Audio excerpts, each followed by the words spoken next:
1965లో Morris బెజోల్ట్ అనే 13 ఏళ్ల పిల్లోడు ఎక్స్ప్లోర్ చేయడానికి ఒక కేవ్లోకి వెళ్తాడు. అది చాలా ఇరుకైన మరియు లోతైన గుహ. ఒకవేళ అందులోకి ఏ జంతువు వెళ్ళినా కూడా తిరిగి సజీవంగా రావడం చాలా కష్టం. అయినప్పటికీ ఈ బాలుడు ఏదో విధంగా క్రాల్ చేస్తూ దాని లోపలికి వెళ్తాడు. పొరపాటున అతను 25 అడుగుల లోపలికి మరియు 35 అడుగుల లోతులోకి ఉన్న ఇరుకైన గుహలోకి ప్రవేశిస్తాడు.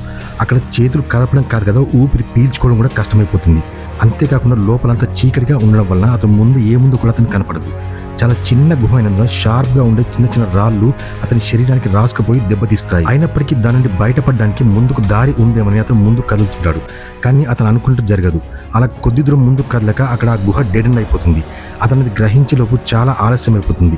ఎందుకంటే ఆ స్థలం ఎంత ఇరుగ్గా ఉందంటే అతని శరీరం పూర్తిగా దాంట్లో ఇరుక్కుపోతుంది. అక్కడ అస్సలు కదలలేని స్థితిలో ఉండిపోతాడు. ఆ పరిస్థితిలో అతను సహాయం కోసం గట్టిగా అరుస్తాడు. కానీ అతని గొంతు బయట వరకు ఎవరికీ వినపడదు. ఆ పిల్లోడు పూర్తిగా నిస్సహాయ స్థితిలో ఉంటాడు. అతని కళ్ళు మూసుకుపోతుంటాయి.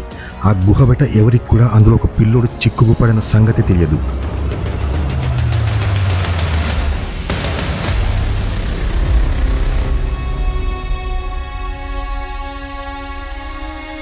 గ్లోబల్ చాట్స్ తెలుగు ప్రేక్షకులకి స్వాగతం.